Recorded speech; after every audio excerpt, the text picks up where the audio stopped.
السلام عليك يا أبا عبد الله.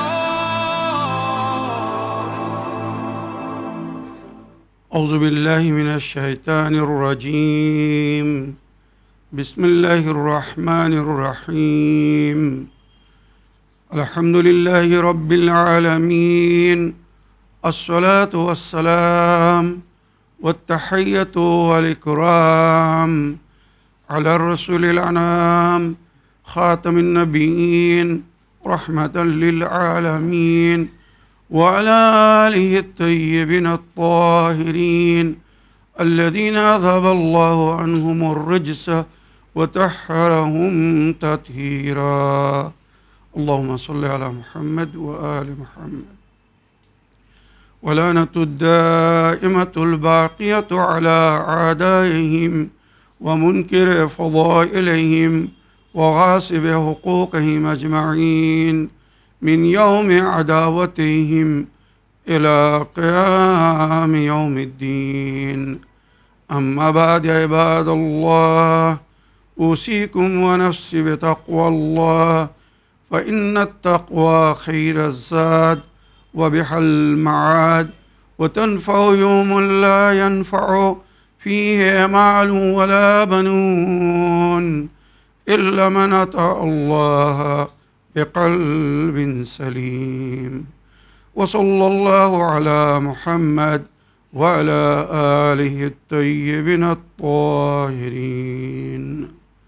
اللهم صل على محمد وآل محمد وعجل فرجهم. আমার প্রিয় দর্শক ও শ্রোতাবৃন্দ, আসসালামু আলাইকুম ওয়া রাহমাতুল্লাহি ওয়া বারাকাতুহু। আজ সোমবার সফর মাসের 5 তারিখ। অথেন্টিক রওয়ায়াত এবং সঠিক ইসলামিক ইতিহাস অনুযায়ী আজ ইমাম হোসেন আলাইহিস সালামের কলেজার টুকরা, যাকে বুকে নিয়ে ইমাম শান্তি পেতেন,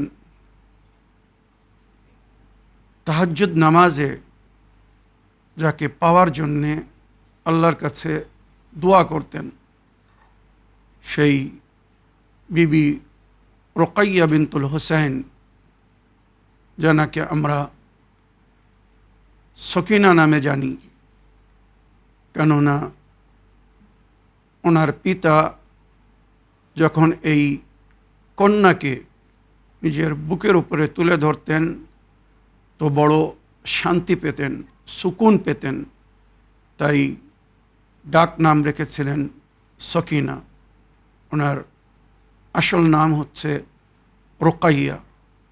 বড় কন্যার নাম ফাতেমা, ফাতেমা সোগরা বা কোবরা।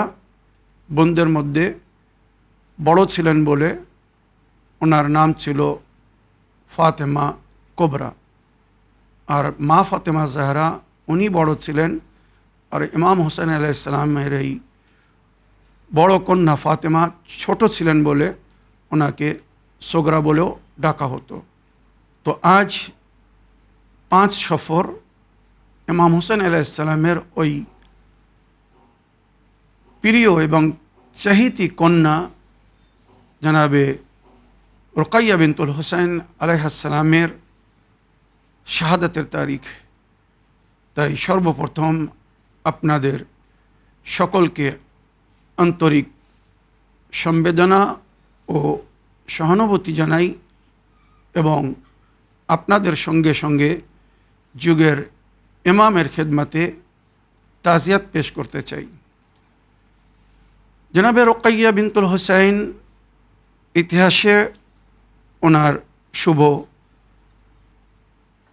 জন্মের বছর 57 হিজরি, নইলে 58 হিজরি লেখা হয়েছে। উনি কারবালার ঘটনায় উপস্থিত ছিলেন। ওনার চোখের সামনেই কারবালার সমস্ত ঘটনা ঘটেছিল সেই সময় ওনার বয়স ছিল 3.5 থেকে 4 বছর। আর কারবালার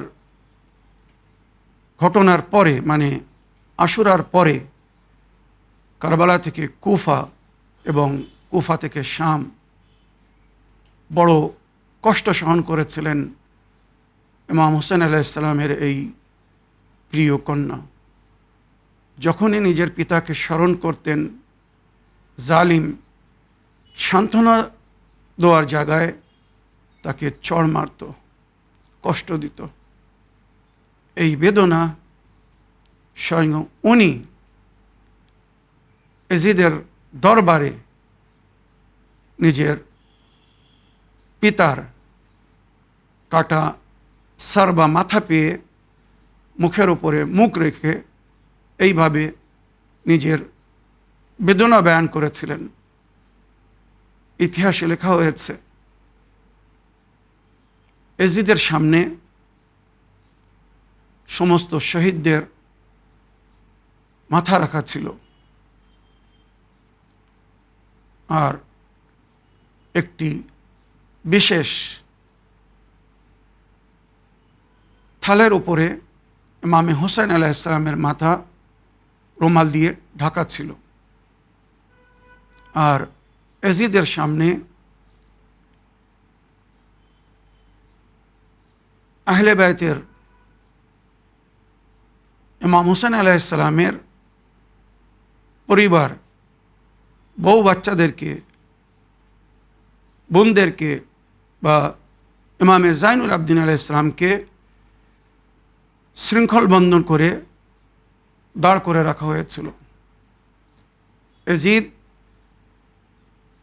এক এক করে সবাইকে দেখছিল, সিংহাসনে বসে আলে রসুলকে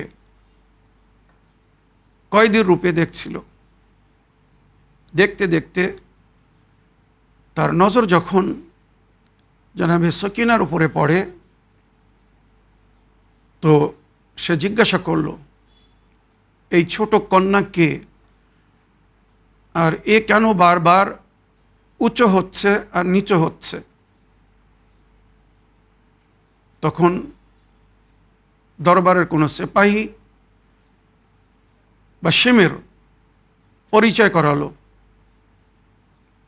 এই হচ্ছে রোকাইয়া সকিনা বিনতুল হুসাইন।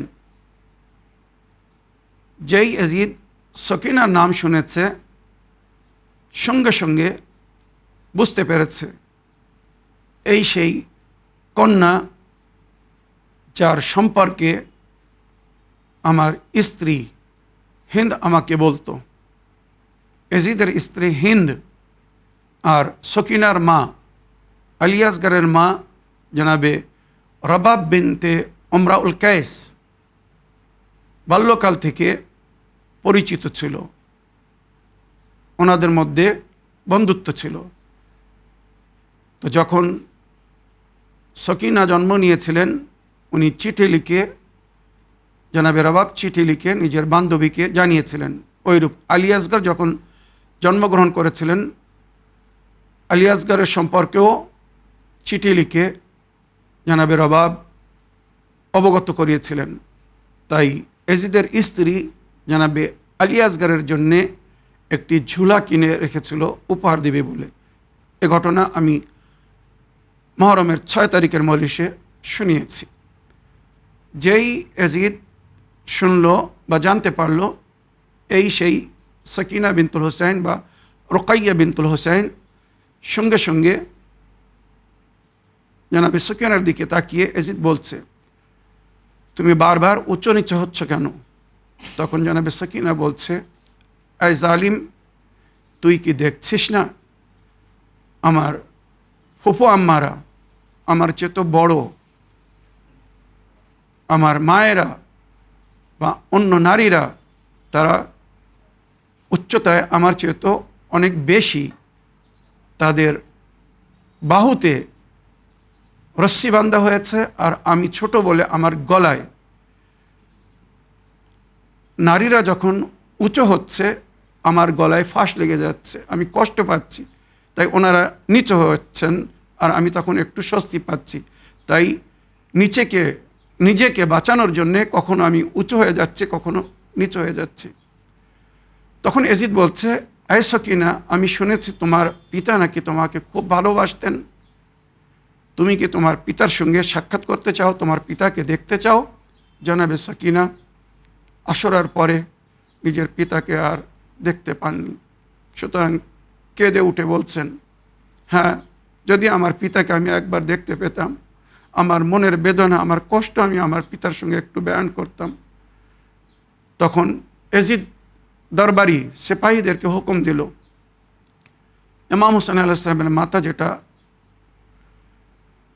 তাস্তার উপরে রুমাল দিয়ে ঢাকা ছিল, রুমালকে সরিয়ে দেওয়া হোক, তুলে নেওয়া হোক। রুমালকে সরিয়ে দেওয়া হলো। জনাবে সকিনা কি দেখলেন, তার পিতার কাটা মাথা রাখা আছে। দৌড়ে ওদিকে যাওয়ার চেষ্টা করছে, গলায় দড়ি বাঁধা আছে বলে যেতে পারছে না। এজিদ বলছে, সকিনা না, এইভাবে না, সাক্ষাৎ আমি করাবো। কিভাবে? আমি শুনেছি তোমার পিতা তোমাকে খুব ভালোবাসতেন, খুব আদর করতেন, খুব যত্ন করতেন, তোমাকে বুকের উপরে শোয়াতেন। তুমি বুকের উপরে আসলে তোমার পিতা শান্তি পেত, তাই তোমাকে সকিনা বলে ডাকতো। আমি দেখতে চাই তোমার পিতা তোমাকে কত ভালোবাসে। তুমি ওখান থেকে তোমার পিতাকে ডাকো, আওয়াজ দাও। যদি এই কাটা মাথা এই তাস থেকে উঠে তোমার কোলে চলে যায়, তাহলে আমি বুঝে নেব যে হ্যাঁ, সত্যি তোমার পিতা তোমাকে খুব ভালোবাসতো আর এখনও ভালোবাসে। আর যদি এই কাটা মাথা তোমার কোলে না যায়, তার মানে তোমার পিতা তোমাকে ভুলে গেছেন। এই কথা শোনার পরে জনাবে সকিনা নিজের জামা আগে পুড়ে গিয়েছিল, শামে গরিবায় দামানে আগুন লেগে যায়। সেই পোড়া দামানকে জনাবে সকিনা আগে করে দিলেন। এইভাবে দামানকে আগে করে দিয়ে এবারে নিজের পিতার সঙ্গে কথা বলছেন, বাবা যান, জালিম আমাদের ভালোবাসার পরীক্ষা নিচ্ছে। এজিদ, আপনার বা আমার যে মায়া, যে মহব্বত, তার পরীক্ষা নিচ্ছে। বাবা যান, আপনি কি আমাকে ভালোবাসেন না? নিঃসন্দেহে আপনি আমাকে ভালোবাসেন। বাবা যান, যদি আপনি আমাকে ভালোবাসেন তো তার প্রমাণ দিন, আমার এই দামানে চলে আসুন, আমার কোছড়ে চলে আসুন। যেই জনাবে সকিনা ক্রোধন করতে করতে, কাঁদতে কাঁদতে নিজের বাবাকে ডাকলেন। ইতিহাসে লেখা হয়েছে, তারিখে দামিশক সাক্ষী, ইমাম হোসেন আলাইহিস সালামের মাথা, এজাজে ইমামত দেখুন, যে মাথা নৌকে নেজার উপরে কোরআনের তেলাওয়াত করছিল, সেই মাথা তাস থেকে বুলন্দ হচ্ছে, উপরে উঠছে, আর ওখান থেকে এসে জনাবে সকিনার কোলের উপরে এসে স্থির হয়ে গেছে। জনাবে সকিনা নিজের বাবাকে পেয়ে কখনো মুখে চুম্বন করছেন, কখনো মাথায় চুম্বন করছেন, ঠোঁটে চুম্বন করছেন, আর বলছেন, বাবা যান, আপনি জানেন আপনার পরে আমাদের সঙ্গে কী ব্যবহার হয়েছে? বাবা, আপনার পরে কেউ আমাকে সান্ত্বনা দেয়নি, বরং যখন আমি আপনাকে স্মরণ করেছি, সহানুভূতি জাগানোর জায়গায় আমাকে চড় মারা হয়েছে, আমাকে থাপ্পড় মেরেছে। বাবা, আমার গাল ছোট ছিল, তাদের হাত বড় ছিল, তাই এত জোরে জোরে চড় মারত, এত জোরে জোরে চড় মারছিল বা চড় মারতো যে আমার কানের আওয়াজ আসা বন্ধ হয়ে যাচ্ছিল। চিন্তা করুন। জনাবে সকিনা কাঁদছেন আর বলছেন, বাবা যান, আপনি যে দুল মাকড়ি পরিয়েছিলেন আদর করে, সেই মাকড়ি খুলে নেয়নি, জালিমরা সেই মাকড়ি টেনে ছিঁড়ে নিয়েছিল। বাবা দেখুন, আমার কান ছিদ্র ছিঁড়ে গেছে আর রক্ত ঝরছে। ইতিহাসে লেখা হয়েছে, আজও নাকি জানাবে সকিনার কান থেকে ফোঁটা ফোঁটা রক্ত পড়ছে। আমি মাসায়েবে বলবো, তবে তার আগে আমি জানাবে সকিনা সালামুল্লাহ আলাইহার রোকাইয়া বিনতুল হোসাইনের সামান্য পরিচয় করাতে চাই। যেমন ইতিহাসে লেখা হয়েছে বা আমি বলেছি, রজব মাসের 20 তারিখে 57 হিজরিতে জনাবে সকিনা জন্মগ্রহণ করেন। আর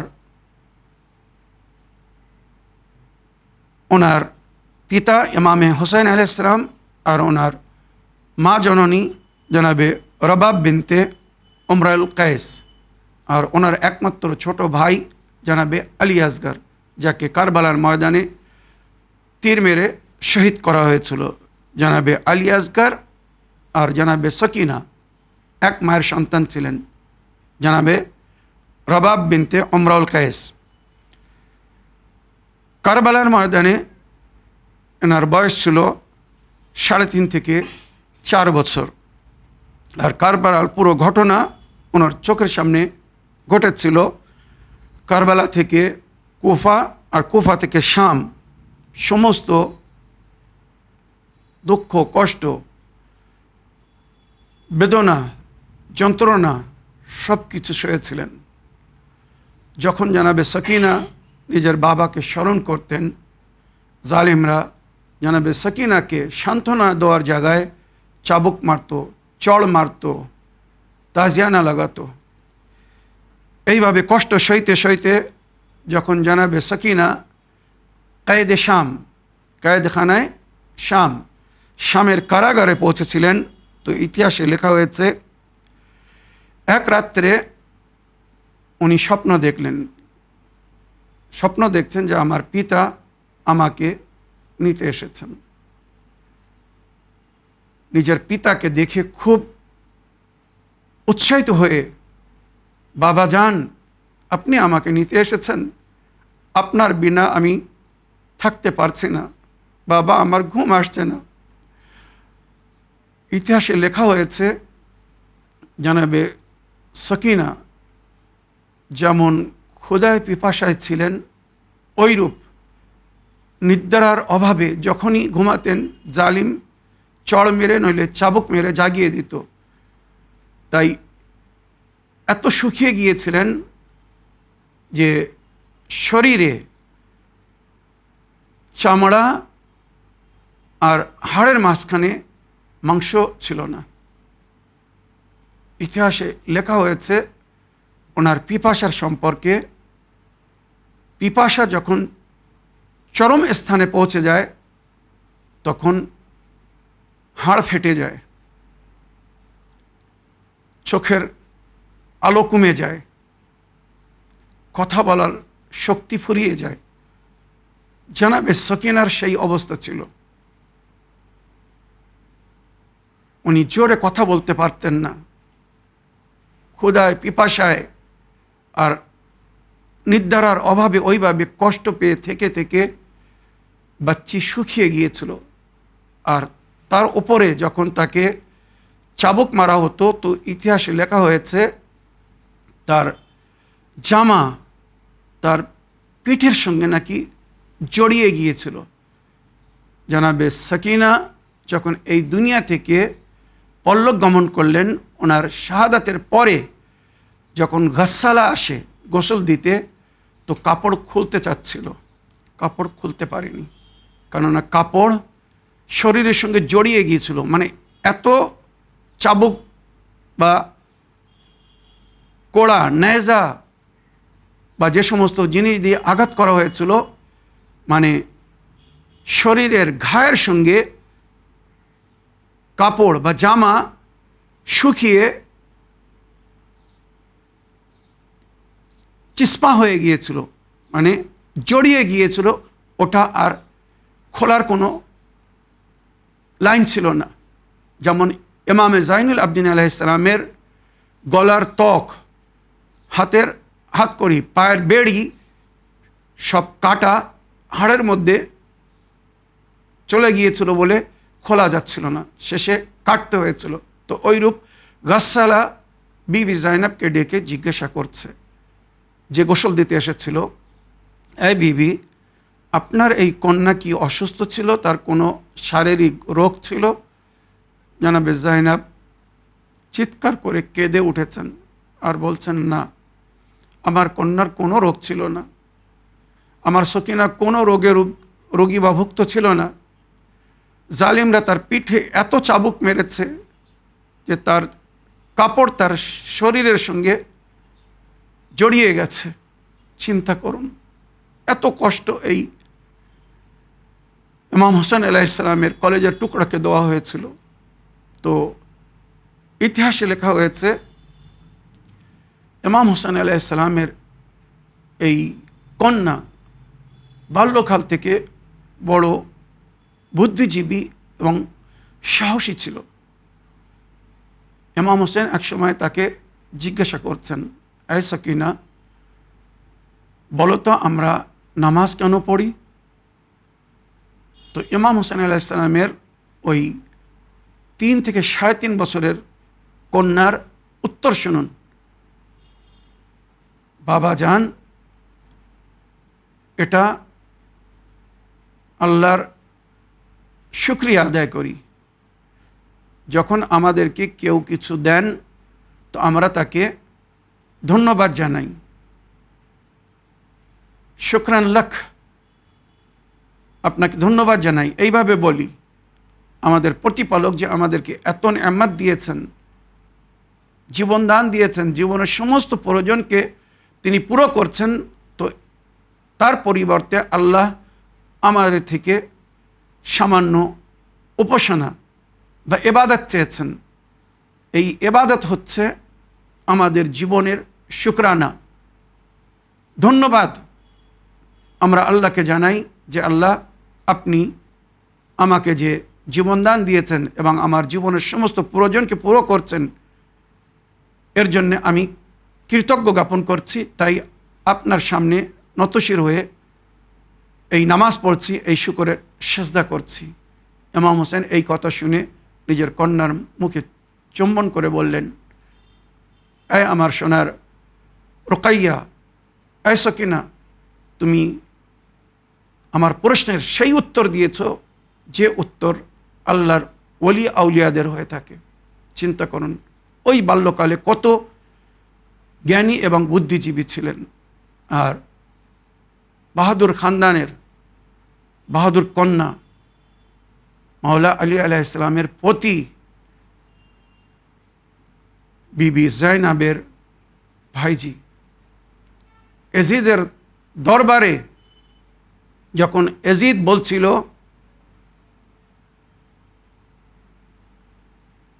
ইটালিয়ান সফির, রোমের সফির যখন জিজ্ঞাসা করলে, এজিদ, তুই এদেরকে কেন হত্যা করিয়েছিস? তখন এজিদ বলছিল যে এরা দ্বীনে ইসলাম থেকে বাইরে চলে গিয়েছিল। কিভাবে? না নামাজ পড়তো না, রোজা রাখতো না, দিনের কাজ করতো না, দিন বিরোধী হয়ে গিয়েছিল বলে, শরিয়াতে ইসলামের সঙ্গে বাগাওয়াত করেছিল বলে আমি এদেরকে হত্যা করিয়ে দিয়েছি। তখন জানাবে সাকিনা, ওই 3.5 থেকে 4 বছরের কন্যা এজিদের দিকে তাকিয়ে ওই ইটালিয়ান সফিরকে এইভাবে বলছিলেন বা বলেছিলেন, শেখ, জিজ্ঞাসা কর এই এজিদিদেরকে যারা আমার পিতাকে হত্যা করেছিল। এজিদ বলছে, আমার পিতা নাকি নামাজ ছেড়ে দিয়েছিলেন। কারবালার ময়দানে যে অবস্থায় আমার পিতাকে জবাই করা হয়েছিল, আমি সামনে দাঁড়িয়ে দেখছিলাম, আর শিমের আমার পিতাকে জবাই করছিল। আমি তার কাছে বারবার অনুরোধ করছিলাম, এই শিমের আমার বাবা, ক্ষুধায় পিপাসায় পশুকে জবাই করার আগে পানি পান করাতে হয়, শরীয়তের হুকুম, আমার পিতাকে একটু পানি দিয়ে দে। শিমির বলছিল, পুরো বিশ্ব যদি পানি পানি হয়ে যায় তাও তোমার পিতার মুখে আমি 1 ফোঁটা পানি যেতে দেবো না। আমার পিতা শেষ সেজদায় ছিলেন, সেই অবস্থায় আমার পিতাকে ক্ষুধায় পিপাসায় বিনা পানি দিয়ে জবাই করেছিল। তো আসরের নামাজের সেজদায় ছিলেন, আর নইলে শুকরের সেজদায় ছিলেন। এই শিমির, তুই বল, যে সময় তুই আমার পিতাকে জবাই করেছিলি সেই সময় আমার পিতা সেজদায় ছিলেন, আর ওই অবস্থায়ও আল্লাহর কাছে উম্মতের জন্য ক্ষমা চাচ্ছিলেন। হে আমার পরওয়ারদিগার, এরা যদি নিজের ইমামের মারফত রাখত, যদি নিজের যুগের ইমামকে এরা জানতো, চিনতো, মানতো, কখনো ওই ব্যবহার আমার সঙ্গে করতো না যেটা এরা করেছে। আল্লাহ, আমি এদেরকে আপনার হাওয়ালে করে দিলাম, আপনার আদল ইনসাফের উপরে ছেড়ে দিলাম, আপনি ন্যায় বিচার করবেন। তবে এর মধ্যে যারা অজানায় বা মারেফাত না হওয়ার কারণে বা কোনো জালিমের দবাও বা প্রেশারাইজ করার কারণে যদি এসে থাকে, তো সে যেন ক্ষমা পায়। এইভাবে আমার পিতা দোয়া করছিলেন। শিমির বলল, হ্যাঁ, এই কন্যা ঠিক বলছে। আমি যখন হোসাইনের মাথা কেটেছিলাম তখন উনি নিজের প্রতিপালকের সামনে সেজদায় রত ছিলেন। সঙ্গে সঙ্গে রুমি সফির বলল, এই ইয়াজিদ, লানাত হোক তোর ওপরে, তুই মিথ্যা কথা বলছিস যে এরা দিন থেকে বাইর হয়ে গিয়েছিল বলে এদেরকে হত্যা করিয়ে দিয়েছিস। যে হত্যা করেছে সে বলছে তার পিতার, মানে সকিনার পিতার মাথা সেজদায় ছিল, সে আল্লাহর উপাসনা করতে করতে এই দুনিয়া থেকে গিয়েছে। তো জানাবে সকিনা যেমন বাল্যকাল থেকে আহলে বাইতের ঘরের কন্যা, শিক্ষিত, ওইরূপ সাহসী ছিলেন, ইতিহাসে লেখা হয়েছে। জানাবে সকিনা যখন কয়েদখানায় ছিলেন, এক রাত্রে স্বপ্ন দেখছেন। 4 সফরের রাত্রে স্বপ্ন দেখছেন যে আমার পিতা আমাকে নিতে এসেছেন। সফর মাসের 1ম তারিখে এই কাফেলা দামিশকে পৌঁছায়। 3 দিন কারাঘরে থাকার পরে 4র্থ দিন রাত্রে জানাবে সকিনা স্বপ্ন দেখছেন আমার বাবা আমাকে নিতে এসেছেন। তো ঘুম থেকে উঠে কান্না শুরু করেছেন, বলছেন আমার বাবা কোথায়? আমার বাবা তো আমাকে নিতে এসেছিলেন। বিবি জাইনাব সান্ত্বনা দিচ্ছেন, ইমামে জাইনুল আবদিন আলাইহিস সালাম নিজের বোনকে সান্ত্বনা দিচ্ছেন, কিন্তু চুপ হচ্ছেন না, কান্না বাড়ছে, আরও জোরে কাঁদছে নিজের পিতাকে স্মরণ করে। যখন এজিদের দরবারেই খবর পৌঁছেছে যে ইমাম হোসেন আলাইহিস সালামের কন্যা সকিনা বা রুকাইয়া বিনতুল হোসেনকে স্মরণ করে কাঁদছে, তখন এজিদ বলল হোসেনের মাথা নিয়ে তাকে দিয়ে দেওয়া হোক, হয়তো সে চুপ হয়ে যাবে। আমার ঘুমের কষ্ট হচ্ছে, তাকে হোসেনের মাথা নিয়ে দিয়ে দেওয়া হোক। তারিখে লেখা হয়েছে, ইতিহাসে লেখা হয়েছে, যখন ইমাম হোসেন আলাইহিস সালামের কাটা মাথা জানাবে সকিনার কোলে এনে দেওয়া হলো, জানাবে সকিনা নিজের পিতার মুখের ওপরে মুখ রেখে কাঁদতে কাঁদতে সকিনা ফুরিয়ে গেছে। সকিনা আর কথা বলছেন না। আগে অনেক সময় কাঁদতে কাঁদতে বাবার সঙ্গে কথা বলতে বলতে আস্তে আস্তে যখন চুপ হয়ে গেছেন, জানাবে জাইনাব দৌড়ে আসছেন, জানাবে রবাব দৌড়ে আসছেন, এসে সকিনাকে ধরেছেন, সকিনা পড়ে গিয়েছে, আর কোনো আওয়াজ নেই। জানাবে জাইনাব ছুটে আসছেন ইমামে জাইনুল আবদিন আলাইহিস সালামের কাছে, এই বেটা জাইনুল আবদিন তাড়াতাড়ি এসো, দেখো তোমার বোন কথা বলছে না, আর কোনো আওয়াজ আসছে না, তার চোখ বন্ধ হয়ে গেছে, তার মুখ শুকিয়ে গেছে। ইমামে জাইনুল আবদিন আলাইহিস সালাম ছুটে এসেছেন, বোনকে কোলের ওপরে নিয়েছেন, চুম্বন করে বলছেন, হ্যাঁ সকিনা আমার সঙ্গে কথা বলো। আর যখন কোনো উত্তর পেলেন না, তখন সকিনাকে জানাবে রবাবের কোলে দিলেন আর বললেন, আম্মি জান আমার বোন আর নেই, আমার বোন আমাদেরকে ছেড়ে চলে গেছেন। ফুপি আম্মা সকিনা শেষ হয়ে গেছে, সকিনা ফুরিয়ে গেছে। ইতিহাসে লেখা হয়েছে জানাবে সকিনাকে ওই কয়েদখানায় দাফন করা হয়েছিল। আজ থেকে সামান্য 265 বছর আগের ঘটনা আমি শোনাচ্ছি। 265 বছর আগে ওখানে নোসাইরি আলাবি বাদশার রাজত্ব ছিল।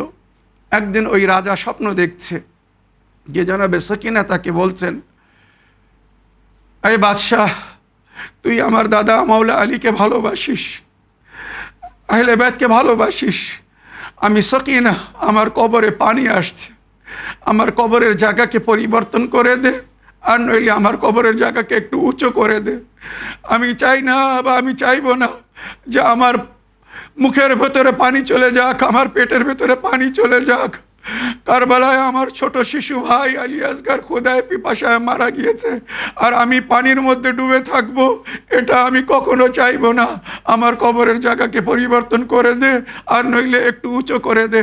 এই সেম স্বপ্ন সেই সময় রওজায় মুজাবির ছিলেন জানাবে সৈয়দে মুর্তজা। উনি মুজাবির ছিলেন রওজায়। উনি স্বপ্ন দেখছেন যে সকিনা ওনাকেও বলছেন, এই সৈয়দ, তুমি আমার বংশধারী, আহলে বাইতের বংশধারী, সৈয়দ খানদান থেকে তোমার সম্পর্ক, সুতরাং তোমার কাছে আমার একটা অনুরোধ, তোমার কাছে, তুমি যখন বানি হাসিমের থেকে সম্পর্ক রাখো, আজ থেকে মাত্র 265 বছর আগের ঘটনা। সেই সময় রওজার মুজাবির ছিলেন জনাবে সৈয়দে মুর্তজা। উনিও স্বপ্ন দেখছেন যে সকিনা এসে ওনাকে বলছেন যে এই সৈয়দ, আমার কবরে পানি ভরে যাচ্ছে, আমার শরীরের মধ্যে পানি প্রবেশ করবে, আমি কখনো এটা সইতে পারবো না। আমার বাপ চাচারা ক্ষুধায় পিপাসায় মারা গেছেন, আমার আলী আসগার পিপাসায় মারা গেছেন, আমার শরীরকেও কবর থেকে উঁচু করে দে, পানি ভরে যাচ্ছে। নাহরে বারদা, ওখানে পাশেই নাহরে বারদা আছে, তার পানি আমার কবরে ঢুকছে। জানাবে সকিনা ওই মুজাবিরকে বললেন, আমার কবরকে উঁচু করে দে, নইলে কবরের জায়গাকে পরিবর্তন করে এখান থেকে অন্য কোথাও নিয়ে আমাকে দাফন কর, যাতে পানি আমার মুখে, আমার পেটের মধ্যে না যায়, আমার লাশা যেন পানির মধ্যে না চলে যায়। জানাবে সৈয়দে মুর্তজা স্বপ্ন দেখার পরে উঠে কাঁদনা শুরু করেছেন, কি করব, কি স্বপ্ন দেখলাম। মনে করলেন যে হয়তো সাধারণ স্বপ্ন হতে পারে, আবার শুয়ে পড়েছেন, আবার ওই স্বপ্ন দেখছেন, আবার ঘুম থেকে ভেঙে উঠে চিন্তা করছেন কি করব। এমন সময় একজন সেপাহী দাক্কল বাপ করেছে, দরজায় ঘা দিয়েছে, দরজা খুলেছেন, কি দেখছেন, বাদশার তরফ থেকে একজন সেপাহী এসেছে। বাদশাহ এক্ষুনি আপনাকে ডেকেছেন দরবারে। উনি বড় চিন্তায় আছেন, বড় দুঃখের মধ্যে উনি কাঁদছেন আর আপনাকে স্মরণ করছেন। সৈয়দে ইব্রাহিমকে সঙ্গে সঙ্গে সৈয়দে মুর্তজাকে ওখানে ডাকা হলো।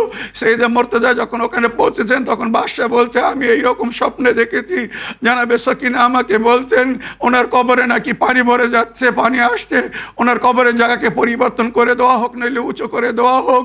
সৈয়দে মুর্তজা বললেন, আমিও সেম স্বপ্ন দেখেছি, সুতরাং বাদশার তরফ থেকে দায়িত্ব দেওয়া হলো, আমি চারিদিকে সেপাহী লাগিয়ে দিচ্ছি, কেউ ওদিকে যাবে না, তুমি সকিনার কবরকে খুলে তার কবরের জায়গা হয় পরিবর্তন করে দাও, নইলে তক্তা রেখে তার কবরকে উঁচু করে দাও। সৈয়দে মুর্তজা নিজের বউকে নিয়ে কবরস্থানে আসছে, ওই কায়েতখানায় আসছে। এসে যখন সকিনার কবরকে খুলছে, খোলার পরে যখন সৈয়দে মুর্তজা কবরে নেমেছে, নিজের স্ত্রীকে বলছে তুমি একটু পেছনে সরে যাও, পেছনে চলে গেছে। সৈয়দে মুর্তজা এবারে যখন নিচে জানাবে সকিনার দিকে তাকিয়ে দেখছেন, কি দেখছেন, সকিনার কান দিয়ে রক্ত পড়ছে, গালে যে চড় মারা হয়েছিল সেই রুকসার সেই গাল এখন নীল হয়ে আছে। সকিনার এই দৃশ্য দেখে কবর থেকে বাইরে এসেছেন, কবরে আর থাকতে পারেননি, এসে বেহোশ হয়ে গেছেন। ওনার স্ত্রী পানি দিয়ে ওনাকে জাগিয়েছেন, সৈয়দ তুমি কবর থেকে বাইরে কেন চলে এসেছো, কি দেখেছো? তখন সৈয়দ মুর্তজা নিজের বউকে বলছে, তুমি কবরের দিকে তাকাও নি তো? না, আমি দেখিনি। তাকিও না, তুমি সহ্য করতে পারবে না। তুমি কি দেখেছো? না, আমি দেখেছি সকিনা আজ থেকে কত বছর আগে এই দুনিয়া থেকে চলে গেছে, কিন্তু আজও তার দুই চোখ দিয়ে অস্ত্র ঝরছে, তার কান দিয়ে ফোটা ফোটা রক্ত পড়ছে, তার গাল নীল হয়ে আছে। মনে হচ্ছে যখন এখনই কেউ জ্বর মেরেছে, এখনই যেন বাচ্চিকে কাঁদিয়েছে, কেউ যেন এখনই দুল কেড়ে নিয়েছে। এরপরে সৈয়দে মুর্তজা সকিনার কবরকে তক্তা দিয়ে উঁচু করে পুনরায় কবর দিয়ে যখন কবরকে বন্ধ করছিলেন, তখন ভেতর থেকে আওয়াজ আসলো, এই সৈয়দ, আমার পিতা শেষ বিদায়ের সময় বলেছিলেন, সকিনা, রোকাইয়া, এই জাইনাব কুলসুম, যদি তোমরা মদিনায় ফিরে যাও তো আমার শিয়াদেরকে সালাম বলো, আর বলো যদি ঠান্ডা পানি পান করে তো যখন আমাদের পিপাসাকে স্মরণ করে। এই সৈয়দ, আমি আমার জীবনে মদিনায় আর যেতে পারিনি, তাই তোমার কাছে অনুরোধ করছি, যদি তুমি মদিনায় যাও তা আমার বাবার শিয়াদেরকে আমারও আমার বাবার সালাম পৌঁছে দিও, আর আমি যে এই কষ্টের মধ্যে আছি এটাও তাদেরকে বলি বলে দিও, জানিয়ে দিও আমার এই বেদনা, আমার এই দুঃখ, আমার এই কষ্ট দেখার ও শোনার পরে আশা করি দাদা আমার জন্য সহানুভূতি জানাবে, আমার জন্য দুঃখ প্রকাশ করবে, আর আমাদের মুসিবতকে স্মরণ করে তারা কাঁদবে। ইন্না লিল্লাহ ওয়া ইন্না ইলাইহি রাজিউন। রাযান বিকাদাইহি ওয়া তাসলিমান লিআমরিহি। সায়ালামুল লাযিনা যালামু আইয়া মুনকালিবিন ইয়ানকালিবুন। ইন্না লিল্লাহ ওয়া ইন্না ইলাইহি রাজিউন।